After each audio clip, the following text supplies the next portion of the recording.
बात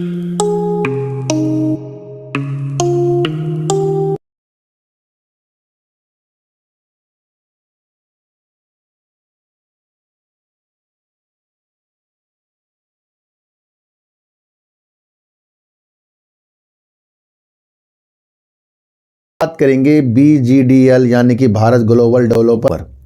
सबसे पहले हम एक चीज़ समझेंगे, कंपनी का शेयर 3 साल में 16 रुपये से 1700 रुपये के हाई लगाकर चला गया। अगर हम इसका 15 मार्च 2021 का शेयर देखें तो करीब 16 रुपये करीब का था, और उसके बाद अगर हम इसका हाई देखें तो 1700 रुपये करीब का इसने हाई लगा दिया। देखने को ये भी मिलेगा कि 5 जनवरी शायद 2024 को शेयर 60 रुपये करीब का था, यानी कि ज़्यादा से ज़्यादा शेयर इस साल ही बढ़ा है 2024 में, और ये शेयर आपको एंड में करीब देखने को मिला 1700 रुपये करीब का। तो करीब करीब ये 8-9 महीने के अंदर ही शेयर 1700 तक पहुंच गया। तो क्या ये दृष्टि हमारे अंदर लग गई कि ये शेयर बहुत अच्छा है? भैया इन चीज़ों को समझो कि कोई भी शेयर अपनी नीतियों के साथ किसी भी तरीके से ऊपर की तरफ जा सकता है, पर हमें उस कंपनी का फंडामेंटल भी चेक करना पड़ता है कि कंपनी करती क्या है। अब लोग नाराज़ हो रहे हैं, सर इस पे वीडियो क्यों नहीं बनाई, क्या चीज़ें हैं? तो देखो सर, ये चीज़ें मैं खरीदने बेचने के लिए नहीं बना रहा हूँ, क्योंकि मेरे एक सब्सक्राइबर ने कहा इसलिए बना रहा हूँ, क्योंकि हमें अपनी आंखें भी खोलनी है। शेयर बाज़ार के अंदर ज़रूरी नहीं कि शेयर भागने वाला ही अच्छा है या गिरने वाला ही अच्छा है। हमें क्या समझ है, हमारी समझ ही हमें सबसे आगे तक ले जाएगी। मुझे काफ़ी लोग बोलते रहे कि अगर मैं किसी को जानता हूं, और काफ़ी लोग मुझे कहते हैं नहीं भैया वो सही हो गया, नहीं भैया वो सही हो गया, नहीं भैया वो सही हो गया लड़का, मैं मानूंगा नहीं उस चीज़ को जब तक कि मैं उससे खुद नहीं परखूंगा, क्योंकि मैं पहले ही काफ़ी लोगों से धोखा जो खा चुका हूं ना, तो वो मुझे इस चीज़ के लिए प्रेरित करता है भैया किसी पे विश्वास नहीं करना है। और शेयर बाजार के अंदर तो किसी पे करो ही ना विश्वास आप, चाहे वो कोई सा शेयर हो, चाहे वो कोई सा यूट्यूबर हो, विश्वास नहीं करना आपको।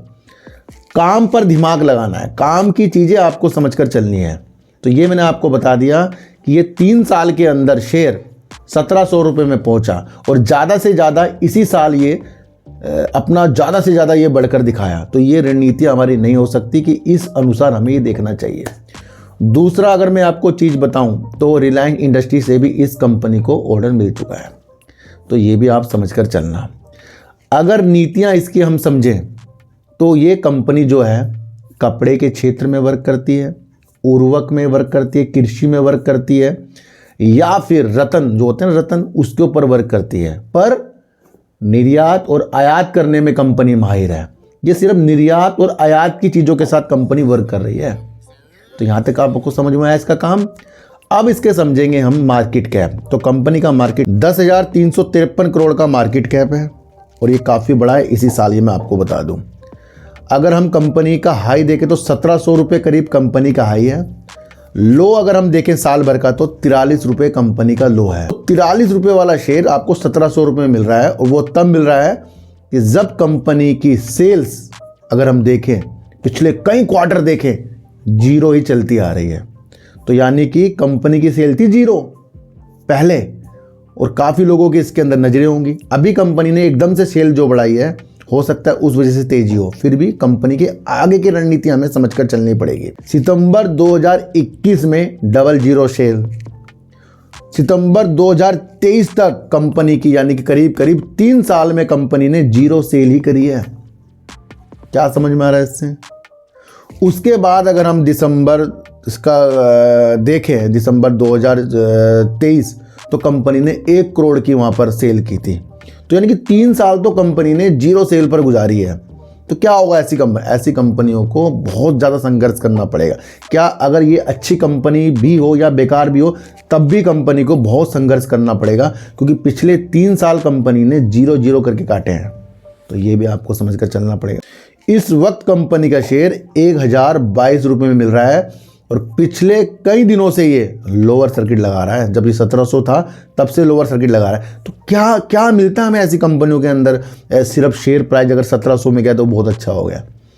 अब जिन्होंने 1500 में ख़रीदा होगा उनके दिल से पूछेंगे, 1300 में ख़रीदा होगा।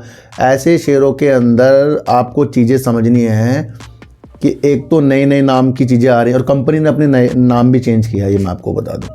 एक तो नए नए शेयरों के ऊपर जब आप कहीं से कुछ चीज़ें खोज लेते हो तो सबसे पहले उसका फंडामेंटल देखो भैया, किसी से मत पूछो कुछ भी, चीज़ों को समझो, फंडामेंटल देखो आप।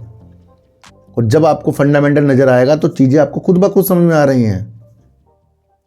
शेयर भागने वाला ही अच्छा अगर हो जाता तो आज और मैं आप तो करोड़पति बन जाते। फिर तो हम उसी शेयर पर दिमाग लगाते जो भाग रहा है। पेटीएम भी 310 रुपये तक नीचे आया था। तो हमारी प्रतिक्रिया मुझे लगता है थोड़ी बहुत हमारी गलत है। देखो सर, हमारी अपनी गलतियां माननी चाहिए सबसे पहले हमें अपनी। और अगर गलती हमारी है और हम गलती नहीं मान रहे और उससे हम नाराज़ हो रहे हैं तो हम बहुत बड़ी गलती कर रहे हैं। जब कुछ चीज़ें हमें पता ना हो और चलो गलती बस चीज़ें हो चुकी हों तो तब भी उस चीज़ को पता लगाएं, समझें, किसी चीज़ से समझें उस चीज़ को। तो कंपनी की सेल 0 करीब की थी। दिसंबर 2023 में कंपनी ने 1 करोड़ की सेल्स की और सितंबर 2024 में कंपनी ने करीब 216 करोड़ की सेल्स की। और देखने में ये मिला है 216 करोड़ की सेल्स करने के बाद 216 करोड़ का ही एक्सपेंस कर दिया कंपनी ने, यानी खर्चा कर दिया। और उसके बाद कंपनी की जो प्रॉफिट आया वो आया 10 करोड़ का।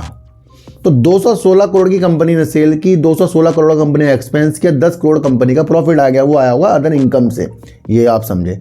पर एक चीज़ आप समझे कि सितंबर 2023 में कंपनी की सेल 0 थी, सितंबर 2024 में कंपनी ने सेल 216 करोड़ कर दी। और वो नीतियाँ आपको समझनी, एकदम से शेयर प्राइस जो इसका भागा है वो कहीं ना कहीं इसके जो क्वार्टर में जो सेल्स हुई है उस हिसाब से भी होगा। तो फिलहाल अभी 216 करोड़ की सेल, 216 करोड़ का इसके अंदर एक्सपेंस है। तो यहाँ से फंडामेंटल तो मुझे कहीं से मजबूत नहीं दिख रहा है। आपको कैसे दिख रहा है एक बार मुझे ज़रूर बताना। अगर इसका हम रिजर्व देखें तो कंपनी के पास रिजर्व है 86 करोड़ का, उधार कंपनी में 54 करोड़ का। ये आप चीज़ें समझें। कैश फ्लो नेगेटिव है। अब एक और चुकाने वाले इसके नतीजे आएंगे। आप एक कंपनी को कब मजबूत देखते हैं? जब उसके अंदर प्रमोटर अच्छे खासे हों, एफआईज का भी दिमाग हो, डीआईज का भी दिमाग हो, पब्लिक का भी हो, गवर्नमेंट का भी हो।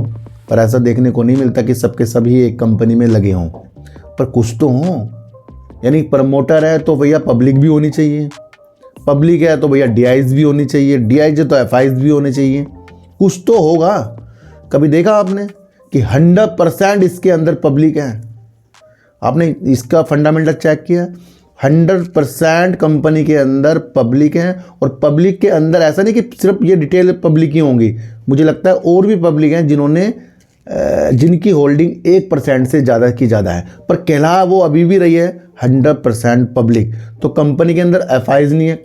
आपने ऐसा बहुत देखा होगा कि कंपनी के प्रमोटर हो ना हो, एफआईज होंगे उसके अंदर, है ना। काफ़ी कंपनी में, जैसे यस बैंक हो गया, उसके अंदर प्रमोटर नहीं है। एचडीएफसी बैंक हो गया, उसके अंदर प्रमोटर नहीं है।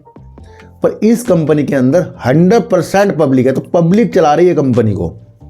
चीज़ों को आपको समझकर चलना पड़ेगा। 30 अक्टूबर 2024 को कंपनी ने अपनी 6 नई कंपनी बनाने के लिए मंजूरी दी।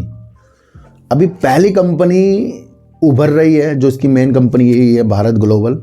अब उसके बावजूद भी कंपनी ने 6 नई कंपनी बनाने के लिए चीज़ें रख दी, जिसके अंदर भारत ग्रीन एनर्जी इस तरीके की कोई कंपनी है, वो सोलर, पवन, हाइब्रिड एनर्जी जैसी वर्क करेगी, ग्रीन एनर्जी के ऊपर वर्क करेगी। दूसरा कपड़े के लिए बनाई है, तीसरा कृषि के लिए बनाई है, और फिर इस तरह से रत्नों के लिए बनाई है इन्होंने। तो ये एक ऐलान किया कि इस तरीके से अगर ये 6 कंपनी लाते हैं तो ये अलग अलग कंपनियां इस तरीके से वर्क करेंगी। पर नीतियां ये हमारे सामने आनी चाहिए कि जब कंपनी के पहले इतने सेल्स नहीं है और उड़ान कंपनी की 6 कंपनी बनाने की है, तो क्या पता कंपनी की आगे के उद्देश्य क्या होंगे। तो वो कब होंगे? जब कंपनी इस पर अमल कर देगी। जैसे वेदांता अपनी कंपनियों को अलग अलग करने के लिए लगा पड़ा है। अडानी ग्रुप भी था, तो जब वो अडानी इंटरप्राइजेस के नाम से उसके सारे शेयर थे, मतलब उसके अंदर ही सारे कारोबार थे, तो वो अलग अलग कब हुए? जब अडानी इंटरप्राइजेस ने कुछ अच्छा किया, कुछ बेस्ट किया। वेदांता भी इस तरीके से आपको देखना चाहिए। वो अपने कारोबार को अलग, जो अनिल अग्रवाल जी करेंगे, तो उनकी कंपनी कई चीज़ों में काम करती है, समझना। पर इस कंपनी ने 30 अक्टूबर को ही बता दिया कि भैया वो 6 नई कंपनी बनाने की इन्होंने मंजूरी दी है। तो अब आपको समझना है इस कंपनी के क्या फंडामेंटल है, क्या इसका फंडामेंटल इसके शेयर प्राइस से मैच खाया 1700 रुपये वाले? नहीं खाया, उसके बाद लोअर सर्किट लगा रहा है। तो देखो, मैं यहाँ से आपको सच्चाई तौर पर बताऊंगा, किसी भी कंपनी के अंदर खरीदने बेचने की नीतियाँ नहीं बनाऊंगा, पर वो सोच तो मैं ज़रूर डेवलप करूंगा कि हमें बाज़ार के अंदर बचना है, बचना है, बचना है। 3 शब्द सुन के जाना आज, मूलधन को बचाना है, मूलधन को बचाना है और मूलधन को ही बचाना है। और जब हम मूलधन को बचाएंगे तब हमें आगे की नीतियाँ नज़र आएंगी। तो लालच वश अगर हम चीज़ों को देखेंगे तो लालच ही दिखेगा। और शेयर बाज़ार के अंदर सबसे बड़ा धोखा कब मिलता है? जब हम लालच करते हैं। तो शेयर बाज़ार में क्या, हर जगह यही मिलेगा। तो भैया मैं आपको ये चीज़ें बता सकता हूँ कि इस तरीके की वीडियो जो मैं आपके लिए बताता हूँ सिर्फ उसके फंडामेंटल चेक करके मैंने आपको बताया। अब 6 कंपनियाँ ये अलग बनाएगा तो क्या पता उसके आगे आगे क्या क्या वर्क करे, तो ये लंबा प्रोसीजर हो जाएगा हमारे सामने।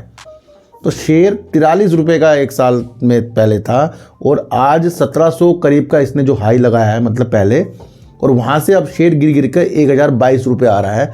तो लगातार लोअर सर्किट लग रहे हैं कंपनी के अंदर, है ना। तो नाराज़ नहीं होना है आपको। जो भी व्यक्ति मैं वीडियो ना बना पाऊँ तो नाराज़ नहीं होना है।